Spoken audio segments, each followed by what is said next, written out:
syarat diterimanya amalan seseorang. Ketika seseorang bekerja misalnya di sebuah perusahaan atau di kantor, menginginkan pekerjaannya itu diterima oleh atasannya, dan sangat sedihnya jika seorang anak buah mendapati atasannya tidak menerima hasil pekerjaannya. Sudah dikerjakan mati-matian, sudah dikerjakan dengan modal yang banyak, misalnya contoh saja, ternyata ditugaskan bangun jalan misalnya. Inna khulafat semuanya mayyashrik billah faqad harrama Allahu 'alaihi al-jannah wa ma'wahu an-nar. Sesungguhnya kata Allah, barang siapa yang berbuat syirik, maka dia diharamkan masuk surga. Diharamkan masuk surga berarti tidak masuk surga. Wa ma'wahu an-nar, dan tempat kembalinya kata Allah di dalam neraka. Di tempat orang yang melakukan kesyirikan kembalinya di neraka. Dan juga Allah Taala berfirman dalam Al-Quran, Inna Allah la yaghfiru an yushraka bihi wa yaghfiru ma duna dzalika liman yasha. Allah mengampuni seluruh dosa kecuali dosa apa? Dosa kesyirikan. Maka menunjukkan di sini kata para ulama, dosa syirik lawan dari tauhid itu menyebabkan Allah tidak menerima amalan seseorang. Seandainya amalan itu diterima, maka tempat kembalinya di surga. Karena amalan itu tidak diterima, maka tempat kembalinya adalah di dalam neraka Allah Taala. Maka dari sini perlu kita pahami apa makna syirik. Syirik ini singkatnya dari penjelasan dalam Al-Quran adalah apa yang dilakukan oleh orang-orang kafir musyrikin. Syirik ini bisa kita pahami maknanya adalah dengan memahami sejarah. Jadi kita jangan sampai menafsirkan makna syirik itu menurut versi masing-masing. Kita harus memahami makna syirik itu sesuai dengan sejarah yang terjadi, seperti yang dilakukan oleh orang-orang musyrikin Quraisy seperti Abu Lahab dan siapa lagi? Abu Jahal. Apa yang dilakukan mereka? Apa yang dilakukan Abu Lahab dan Abu Jahal? Yaitu mereka beribadah kepada Allah di satu sisi, tetapi beribadah kepada selain Allah di waktu yang lain. Itu yang dilakukan oleh kafir musyrikin Quraisy. Kalau ditanya apa alasan Ustaz mengatakan mereka juga beribadah kepada Allah, Allah firmankan dalam Al-Quran, dalam surat Luqman, Allah berfirman mengisahkan bahwasanya orang-orang musyrik dulu, walaupun mereka musyrik tapi juga beribadah kepada Allah. Disebutkan dalam Al-Quran, wa idza rakibu fil fulki da'u Allah mukhlishina lahu. Maka ketika orang-orang musyrik itu terombang-ambing di tengah laut dikarenakan badai yang besar, mereka memurnikan ibadahnya ikhlas karena Allah Taala. Memurnikan ibadahnya ikhlas lillahi Taala. Maka dari sini yang kita pahami, syirik itu maknanya adalah seseorang beribadah kepada Allah, di lain waktu dia juga beribadah kepada selain Allah Taala. Maka di sini nanti ada penjabaran yang panjang kapan sesuatu disebut ibadah. Jadi kita harus pahami. Setelah kita ketahui makna syirik, syirik adalah seseorang beribadah kepada Allah, juga beribadah kepada selain Allah. Maka dari sini penting kita memahami makna ibadah, makna ibadah, sehingga kita tahu mana ibadah dan mana yang bukan ibadah, dan kita bisa membedakan mana yang syirik dan mana yang bukan kesyirikan. Maka di sini pelajaran yang panjang di sini untuk memahami makna ibadah.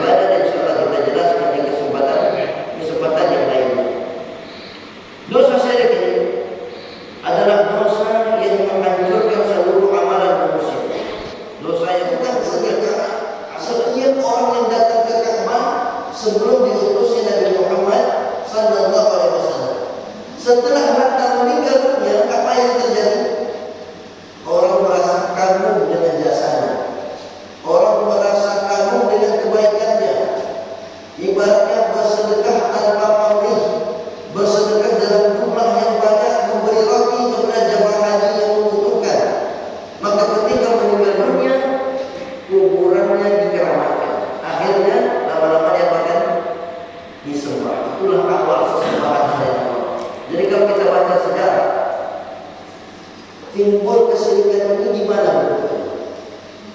Awal timbul kesyirikan ini bagaimana sejarahnya? Yang pertama, timbulnya ternyata itu disebabkan berlebihan dalam menyambungkan manusia. Itu sebab kesyirikan. Sebab kesyirikan itu timbul adalah ketika manusia berlebihan dalam memuliakan manusia yang lainnya.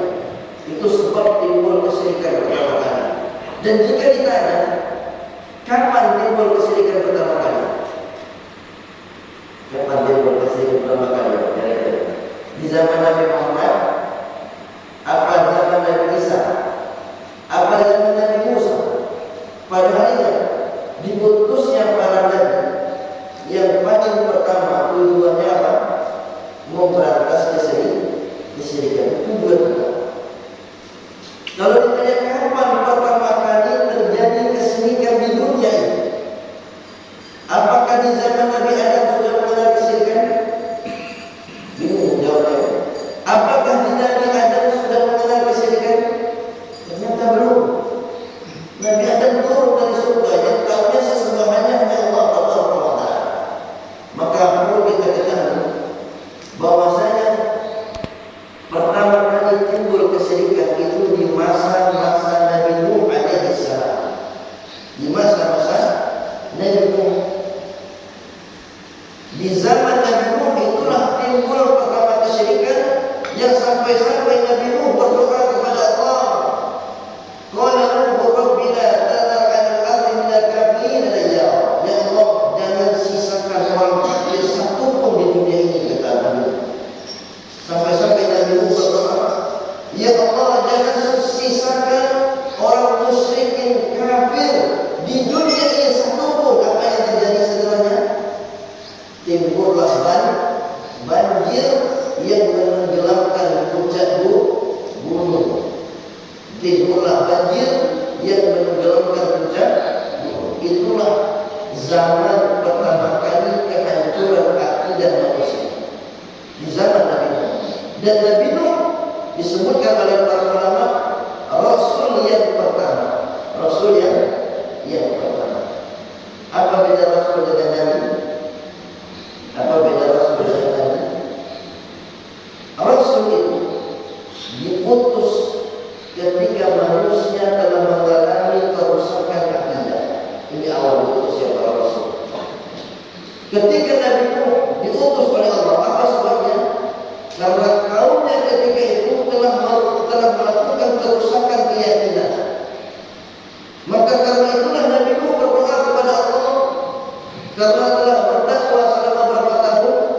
950. Bayangkan, seorang Nabi berdakwah 950 tahun. Yang ikuti berapa orang? Berapa orang yang ikuti? Disebutkan hanya 40 orang. Banyak rakyat disebutkan. Kenapa manusia bisa berbuat syirik? Itu ada sejarahnya. Ada tahapan-tahapan timbulnya. Tidak langsung timbul saja. Ini yang perlu kita ketahui. Yang pertama, secara singkatnya, syarat diterima amalan adalah seseorang mentauhidkan Allah dan berlepas diri dari segala macam bentuk kesyirikan. Ini yang pertama. Kemudian yang kedua, syarat diterima amalan yang kedua adalah beriman kepada Allah Tabaraka wa Ta'ala. Beriman kepada Allah Tabaraka wa Ta'ala, khususnya beriman kepada rukun iman. Khususnya beriman kepada rukun iman. Allah berfirman dalam Al-Quran, orang-orang yang beriman kepada Allah, Allah berfirman dalam surah Ibrahim, amalan mereka itu kata Allah karamal ishtaddat, seperti abu yang ditiup angin. Jadi orang-orang yang kafir tidak beriman, amalannya seperti abu yang ditiup angin. Di dalam ayat yang lain Allah mengatakan, وَالَّذِينَ كَفَرُوا أَعْمَالُهُمْ كَسَرَابٍ بِقِيعَةٍ يَحْسَبُهُ الظَّمْآنُ مَاءً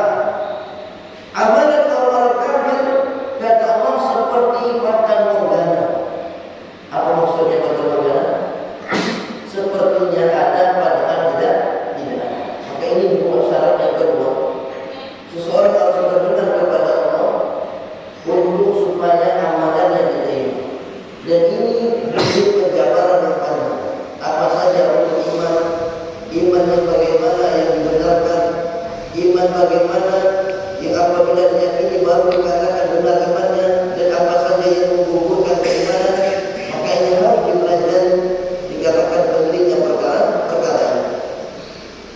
Kemudian yang ketiga, syarat diterima amalan yang ketiga setelah keimanan adalah keikhlasan ketika melakukan amalan tadi. Keikhlasan.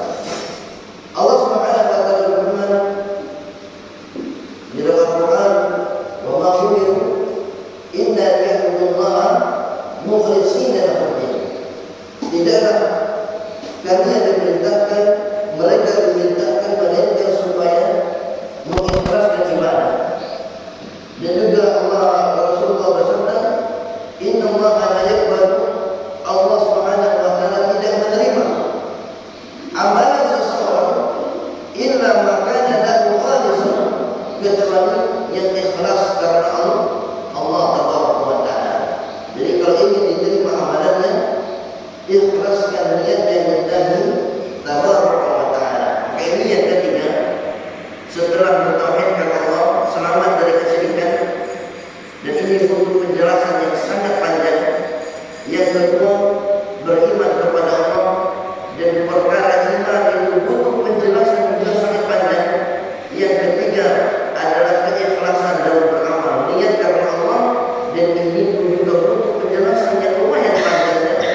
Mungkin kemudian yang keempat, syarat diterima amalan yang keempat adalah mutaba'ah, mengikuti sunnah Rasulullah SAW. Ini penting ya, karena sekarang banyak kita lihat ajaran-ajaran yang terkadang kita bingung dari mana dia mendapatkan ajaran tersebut. Seperti kadang ada sholat sambil goyang-goyang pantatnya misalnya. Mungkin sambil sholat sambil joget-joget misalnya. Katanya biar tambah khusyuk dan konsentrasi. Sambil sholat macam-macam yang dia lakukan. Bahkan banyak tersebar sekarang sholat gaya baru. Banyak yang tersebar.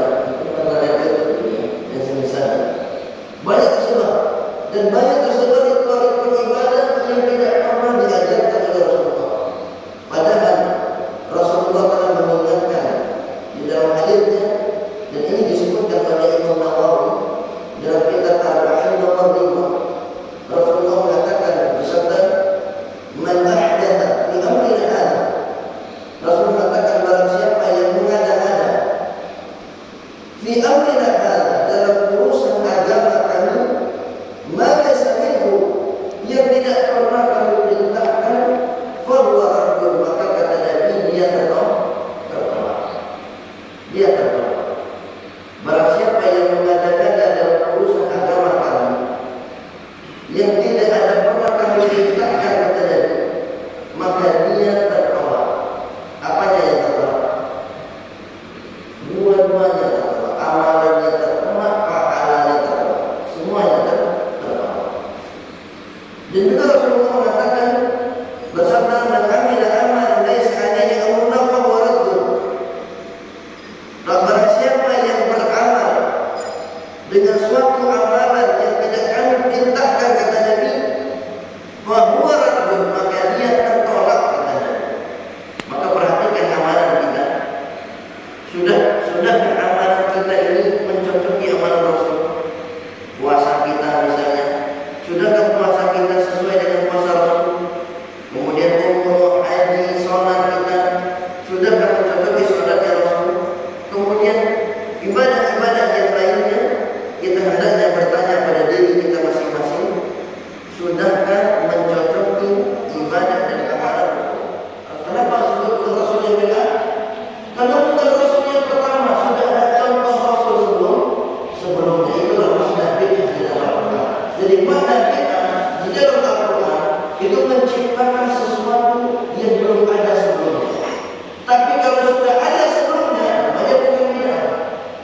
Namanya bukan bid'ah. Bedakan antara menciptakan sesuatu yang sudah ada sebelumnya dengan sesuatu yang belum ada sebelumnya. Rasul kita, Nabi kita Muhammad SAW juga memakai istilah kata bid'ah ini di dalam hadisnya dari Imam Ahmad